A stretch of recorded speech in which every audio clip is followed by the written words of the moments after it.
Hello, everybody, and welcome to Light of the World. We are so excited to come here today with one of my favorite psychologists, Dr. Becky Gitau. And Dr. Becky is from the Gender Violence Recovery Center in Nairobi Women's Hospital. She is such a powerful woman. She has spoken in many places and has been on our show many times, which we hope that she's going to continue to return. Everybody loves you when you're on here, Dr. Becky. And most importantly to me, you're not just a guest, but you are a very dear friend to me. And we have been there in the last 2 years. I believe that we've been friends now for 2 years, if not longer. Going on 3, if my math does it right. But I have learned a lot from you, and I have appreciated your wisdom, and I have really appreciated your position in life.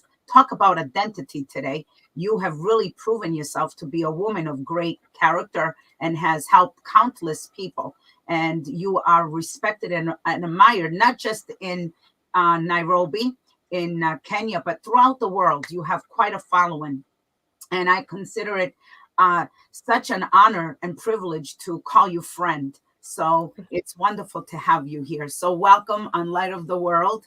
And today we have 2 other guests that are joining us. And I'm really excited about this because one is Francisce Cilliers, and the other one is Ellianna Destinee Citro, my daughter. So I've been trying to get her to come on the show now for quite a while. And so today is the day, but I really admire these 2 young women.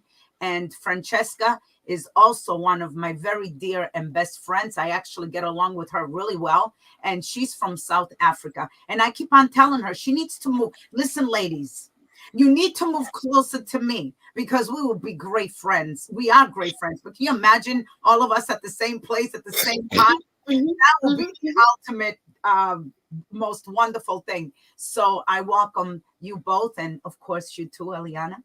You're my little pride and joy when you listen to me. No, I'm joking. That's a slight joke. All right. So today we're talking about something really, really important. And Dr. Becky and I have been talking about this, but Dr. Becky, you're going to come today and you're going to share with us the importance of this thing called self-identity in a compromised world. And you and I were talking ahead of time along with both of you. And I said that there are 3 types of identity, self-identity that we can identify ourselves with. First of all is your normal one, who we are based on our ethnic background. So my self-identity is pretty much like that of an Italian because I am Italian and I really, that's who I am. I'm Italian and I identify myself with the Italian ways, mannerisms, thoughts, and ideas, which that's the way it is. And then we have another identity, and that is the one that the world tries to tell you and I that we are. And that's a dangerous one as far as I'm concerned. And then there is a third one, and the one that we should really be concentrating on, and that is who God has made us to be. So there's this identity that we find in God. And today we want to bring this out because when you find your identity in God and who he tells us to be, then there will not be a compromise in anything because you know who you are. So today, whatever gender you are is irrelevant because this is important for everybody. But I know that we probably most likely are going to talk more towards the women since that's not true. You are actually for all genders. That's your specialty. But we have women on the show today. So we're going to probably most likely concentrate on that. So Dr. Becky, I'm going to turn it over to you. And then what we're going to do is we're going to either make some comments or questions that we might have. So Dr. Becky, welcome to Light of the World. Such an honor that you are here today with us. Thank you so much.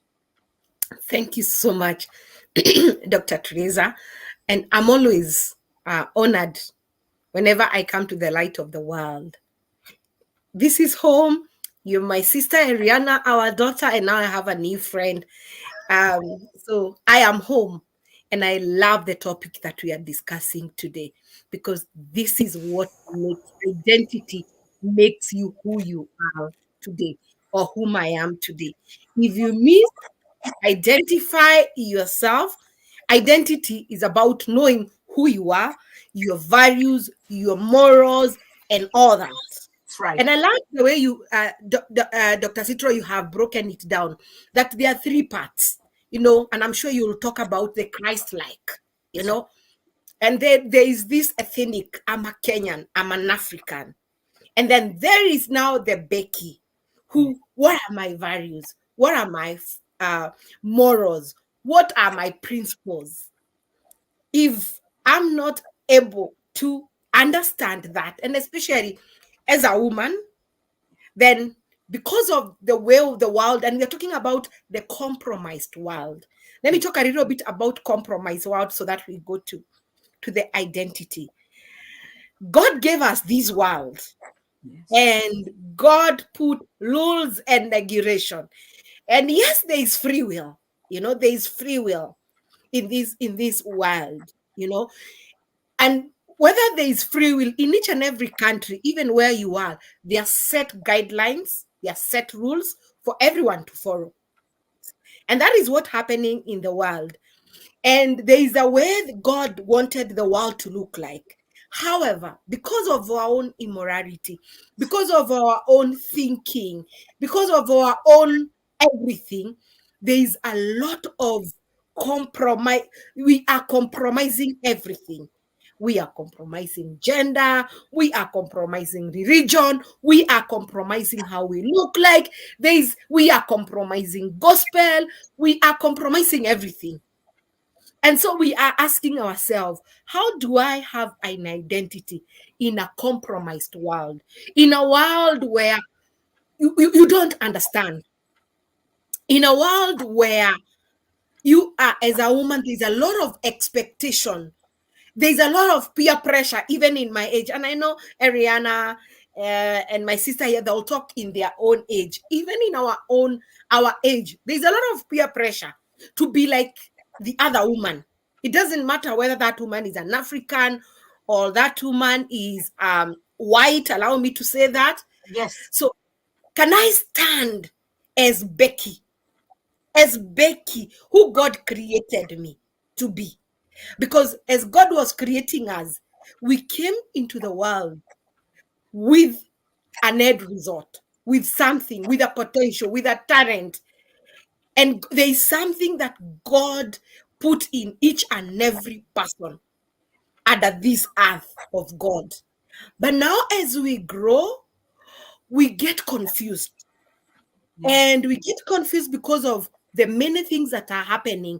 And so, because of those many things, we get compromised.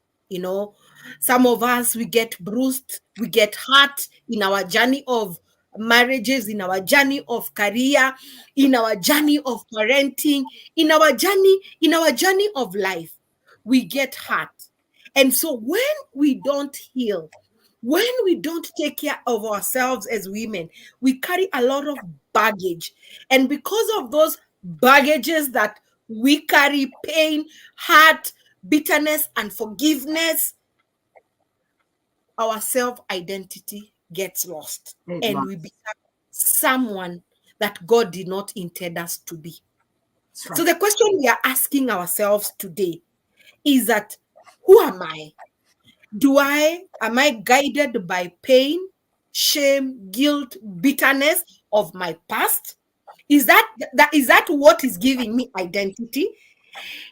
What is giving me identity today? Is it because maybe I went through a divorce, and so I'm identifying myself as a divorcee and nobody? Is that my identity? Is it because maybe I didn't give birth to children? So identify myself as a barren and as a nobody, as a woman. Because there's a lot of expectation in the world. The world is compromised. And so as the world is compromising, it rebels. The world will rebel me. Oh, Becky, the divorced woman. That's a world speaking. It's not God speaking. It's It's right. a world. And if you come to, I want to talk about Africa and Kenya, because I have a lot of knowledge here. Whenever you hear the word divorce as a woman, one, you're judged. Yes. Every blame is on you. I'm Yes. talking about the 21st century woman now. And so even as you standing before people, you've been judged and you have judged yourself. So your identity is gone. Yeah. Not God who have judged you, people. May I add, Dr. Becky, without cutting you off, Yes. because this is very Okay. important what you just said. So important. And we are three here. You're divorced, I'm divorced, and Francesca is divorced. So we have four women here, and three of us are divorced by circumstances and situations that were beyond our control. We could not control. So when people judge divorced women, you you don't know what goes on in someone's home.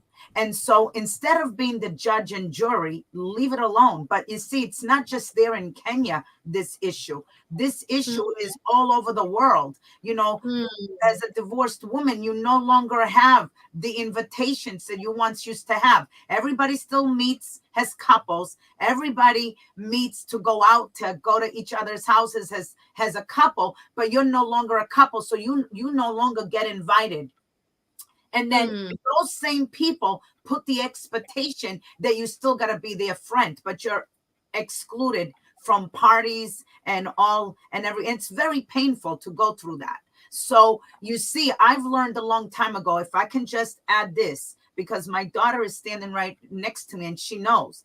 I tell her, and I've said it to Francesca as well, and any woman that comes around me, or any guy, it doesn't really matter. Gender doesn't matter. It applies to everybody. You must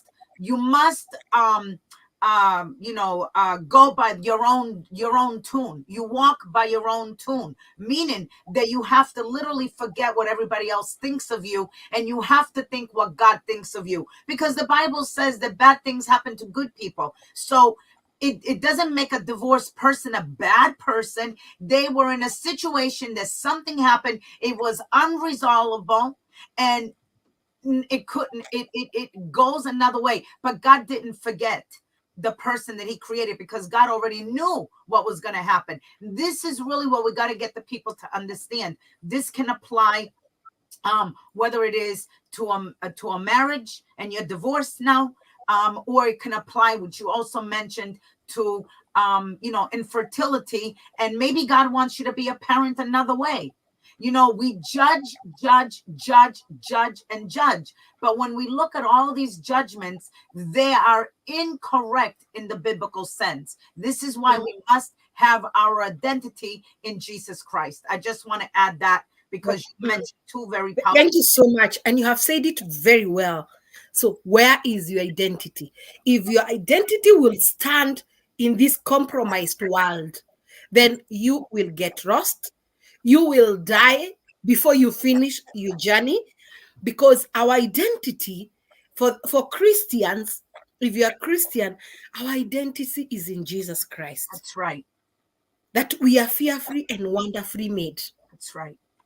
In the image of God. So we have to go back and tell the woman, you must give yourself value. Yes. You must identify who you are, not by the standards of the world. That's right. Because the standards of the world are compromised. Yes. Today, if you come to Africa, we want a woman who can breach. Then you breach. Then you understand what I mean by Yes. breaching, like you change your color. Then when you change your color as a woman, then we start judging you. Why did you change your color? Then we are wearing like this. Then there's a lot of expectation in that compromised world, and possibilities of a woman getting lost.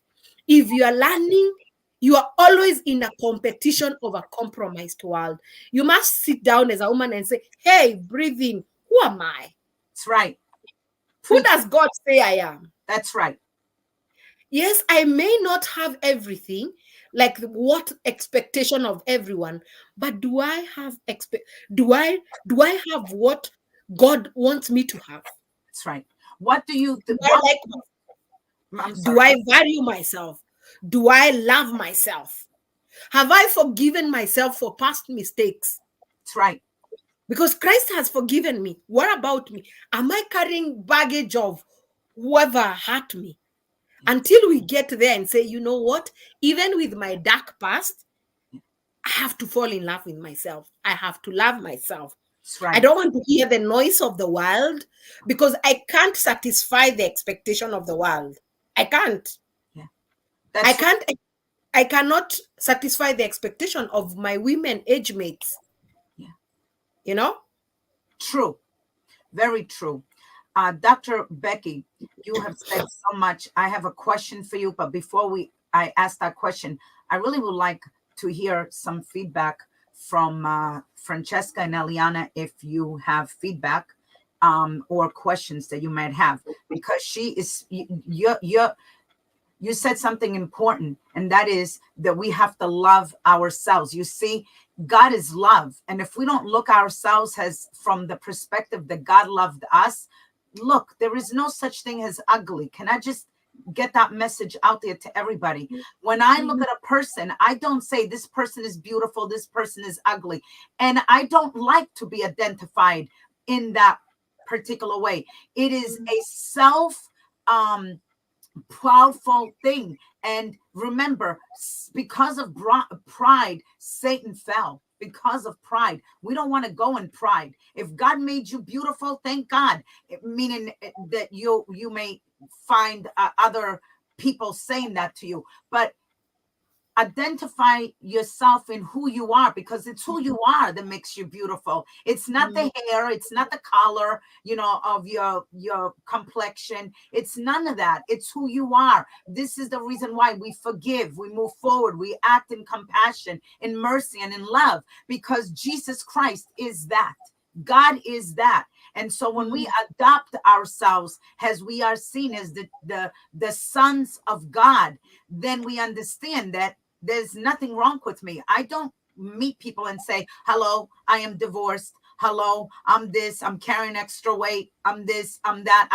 I don't do that. So it's who we are in our actions that lets other people know who we are. So be more concerned about the actions than you are concerned about, what does this person think of me in this way or in that way, because who you are represents the Creator who has created us. So Ellianna and Francesca, I'm going to ask both of you, what would you like to, what do you think of all of this? What has stood out to you with what just said, or what are your thoughts that you have regarding this topic in that you can bring here? I think I quickly Well, I fully agree with Dr. Becky, if I may speak. Yes. I fully agree with Dr. Becky that women and gentlemen as well should see that their identity is not in what they are and what their talents are necessarily as individuals. They shouldn't define themselves by what they're good at their personality, or whose husband they are, or whose wives they are, but that we should rather everybody see their identification as in God, because your traits and what you're good at can rather be seen as a gift and a tool that God has given you to be able to fulfill what you need to do in being identified through and in Him, who He says you are. Because just like any gift, a gift can break or fall apart. You can one day have the most amazing car, most amazing trophy husband, most amazing job. You have the picturesque white picket fence home, family, children, and the next day it can fall apart. Whether it be your initiation of something you made bad decision with in life, which God always forgives, or someone else, which is out of your control. It can all be gone within a heartbeat. And if you placed your identity in that and not in God, you have no idea who you are when life crashes down then. The only thing that doesn't change is God. And He is the I am. And if you identify yourself as the I am, every time you say, I am everything that God states you are, you're glorifying Him. And in that only way, and how would I say, initial and inevitable way, He will honor you and uplift you through glorifying Him in that way. So I don't know if that was a bit of a ramble, but that's what I took from, and I agree with Dr. Becky. That's awesome. Thank you. Thank you so much. Oh, you're breaking up. What did you say? I said thank you so much, because she has said something very important. I am. If as a woman I identify myself with things Yep. and people, then the day those things will go, Yeah. I'm gone. Yeah. Yeah. And also the powerful thing that you said there is that you said that you identify yourself as I am, because God is I am. So if we can just change, for those of us who are hearing today, we want this to be powerful to you, because we already know this secret.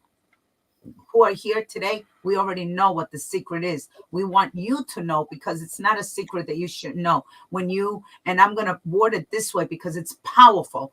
I am the son, the daughter of God. So because I am, I have been made wonderfully and fearfully made, and I am beautiful in his sight. And I'm not talking about beautiful, the complexion, but beautiful who I am in the inside, because there are many gorgeous and guys out there. There are many gorgeous women out there, but when you start to deal with them, you see that they're full of themselves. They're not kind people. But your kindness, if you ever watch the Cinderella movies, the Disney movies, you see that there was something about them that made them princesses. Outside of the fact that they were very beautiful, they held something called compassion. They loved people. They were compassionate women. And that brings out the beauty in anybody. That's really what we should be looking at. We should be looking at a person and saying, who is this person? Never mind what they look like. And of course, we know that the attraction has to go there. We understand this. But before the attraction, there has to be an attraction that we have. And that attraction must be directed to God himself. We are attracted first to him because he has attracted us to him. Does that make sense? So I love what you said. I am. Let's remember that. I am. Ellianna. I think I actually want to harken back to something Dr. Becky said at the beginning, because I think it's something that my generation can more relate to. And it was about peer pressure. That was one of the first things that she said. Because my generation obviously can't relate to, to like divorces or to marriage, stuff like that. But the biggest thing I think that my age group faces, and even people younger than me, people who are in high school or people who are like me in college, or even a little older, they struggle with peer pressure. And everyone knows this, the trying to fit in. They will compromise who they are and how they were raised in order to fit in with others of their age group, to gain, you could say, popularity. Now, I have struggled with this issue in the school because I was homeschooled, but a lot of people who my age or a little younger who are in the schools, they constantly on a day-to-day basis face this issue of peer pressure. Especially in high school, because the peer pressure of, are you going to participate in underage drinking, because that is a big thing to gain popularity, or underage smoking, or in college you can even face drugs. Are you going to compromise who you are, how you were raised, and what your beliefs are in order to fit in with this group of people, in order to gain that popularity? And a lot of people try to have an identity with this popular group. Otherwise, they feel like they're an outcast, and they're treated like that by others their age who are in those groups, who do not share their same beliefs or were not raised the same way. So that is, I think, the biggest problem my generation faces with identity. And they try to identify with that instead of who they really are. And they try to place themselves on the level of those people instead of who they are as a person and who God created them to be. Wow. Two things, Dr. Teresa, if you allow me to say, that are very powerful from Ellianna: popularity and fitting in. And this is what a lot of our young girls, let me say girls, are struggling with. And if I can come back to our country, one of the things that I'm struggling even at the university when I'm trying to help them is now they have even, I'm talking about the compromise world, because everyone is doing this. I must do this. So what are they doing? They find themselves in intimate relationships That's right. that are so bad, that are so abusing. But because I am there, because I need money, so that I become popular and I fit in, because we don't come from same family. See, some families are big, some families are humble, and we all want to fit in and be like everybody else and become popular. You see young girls dating older men. I don't know whether that happens in your country, in South Yes. Africa. I don't know whether it's happening. And the reason they are doing that, some of them men our girls are dating are more older than their fathers, Wow. their daughters. And that is a problem. It's because of compromised world. I want to fit in. I want to be popular. I want to buy what other girls are buying. I want to buy long hair. And I'm talking about Africa because we don't have long hairs. And buying these long hairs are very expensive. You need a courage girl can't afford. It's very expensive. You need to part with several dollars and you're encouraged. So what do? Because you have to fit in and the world is compromised. What I meant by compromised, the world is defining a beautiful girl with a long hair, long nails, face looking like this, makeup that is very expensive, all that. That's a compromised world. And so you have to fit in that compromised world. The question we want to ask ourselves is, must we must we be in a competition with a compromised world? Could we come back and be who God created us to be? That's right. And just be beautiful. Women, girls, we are very beautiful with makeup, without makeup, whether you are dark like me, whether you are white, we are very beautiful because identity says beauty comes from within, not That's from without. That's right. That's Yeah. right. Beauty comes from within and that without. Well, I'm getting a signal that we have, what is it, 3 minutes left? Okay, we have 3 minutes left to the show. However, we are going to continue this next week. May I say this because I wouldn't want to miss the opportunity. We never know when we come here what we're going to discuss and how we're going to discuss it. But Dr. Becky, you said something very powerful about young women that are looking for older guys older than their fathers. May I speak here to fathers for a moment? Please, please. In our country, forget our country. We have a church culture. And in our church culture, we always say to fathers, take the time and go out with your daughter, plan a date. Understand that a date here means you're going to go out, you're going to talk about what's in your heart, sweetheart. You know, daddy's here. I'm going to make an agreement. I'm going to make a pact with you. You know, what's bothering you? You can tell me everything. And fathers, you're going to have to really like bring in rail in your feelings of maybe anger and what they're telling you, because we have to give our daughters and our sons the opportunity for them to share with us what is going on in their hearts. Now, my kids will tell you, I have date nights with just one-on-one with them. And they love that. They're like, Mom, it's my turn. I haven't had a date with you in a long time. We don't do anything major. We grab a cup of coffee, we grab a meal, and we sit there and we talk. What's going on? Tell me what you think. And then there are times when I have to like bite my tongue, right? Just like any other parent. Then you're like, but you got to calm it down, because if you have a relationship with your children, they will not go looking for a man or a woman that is there to use them and destroy their lives, because then they're not there to buy them the hair, which, by the way, now I understand why so many people from Africa, a lot of guys in Africa ask me if I have my real hair, and I never understood. Why are they asking me if this is my hair? All right, yes, this is my hair. This is not fake. It's real. So, and so are my nails, by the way. They're real. But I understand why that question has been asked. So they won't be running because they have a daddy that is their father who actually loves them and means the best for them. Well, Dr. Becky, I am going to give another moment for Francesca and Ellianna to wrap up, and then I'm going to ask you to wrap up the final comments, and then we go off air. So I think now we have 3 more minutes. Oh, go. All right, who's going to start first? Francesca, Ellianna, which one of you?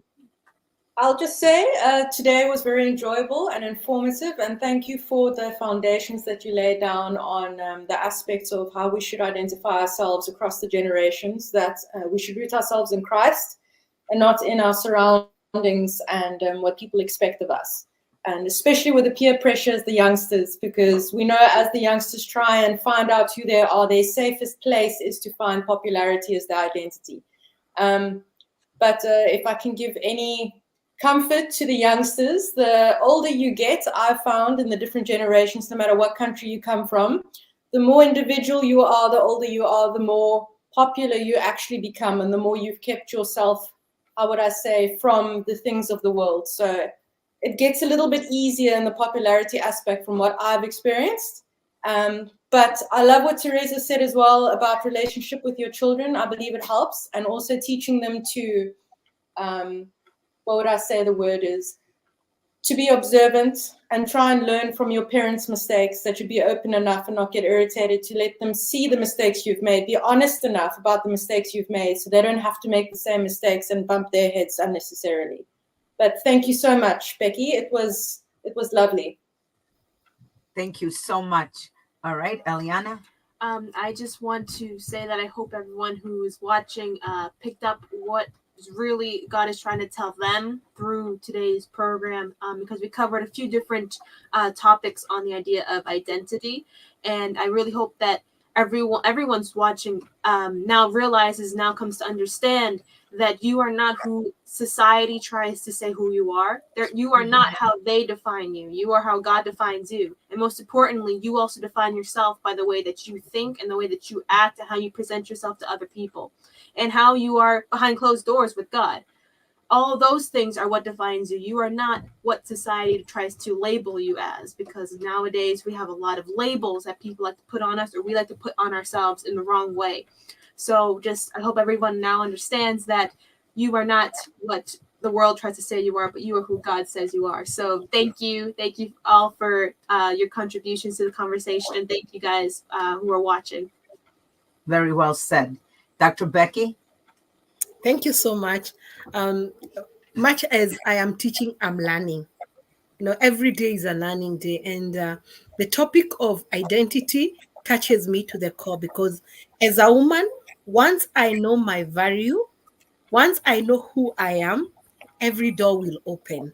That's Because right. I don't have to beg, I don't have to persuade, I just know who I am. And more so as a Christian, knowing who I am as Christ defined me, as a Christ-like, and not allowing the society to define me as a woman. Yeah. Allowing Christ to define me. That's right. Thank you so Very much. well said. Very well said there, Dr. Becky. It's such an honor to have you here. We started this program saying that we must find our identity in some things, and we named the three, and the one that we need to find our identity in is in Christ. And if we stay in that road of Christ and be more concerned about our inner self, that is what's going to make us stand out. And that's a life that God blesses. And for parents out there who have daughters and sons, remember, whatever gender it is that you have, remember that you can instill these things in your children's lives. And today, Ellianna spoke here. These are things that has been taught at home. So you have the power to teach these things at home and empower your children to make wise decisions where they are not compromising at all. We should not be compromising. So we thank everybody. Dr. Becky, you're awesome. It's so wonderful to have you here. Francisce and Ellianna, you have so enriched Light of the World today. I cannot thank you both enough. And we want to thank Citro Company for bringing Light of the World.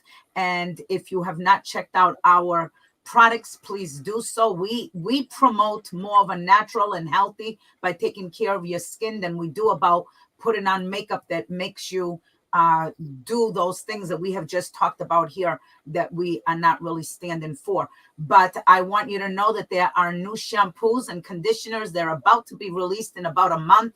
They're all organic and they're healthy for you. So Citro Company, we are grateful for bringing to us Light of the World, and everybody have a blessed evening or day, wherever you may be. And tune in next week, because there is a part 2 to this, and it will be airing next week. Bye for now. Have a great day. Ladies, hang on.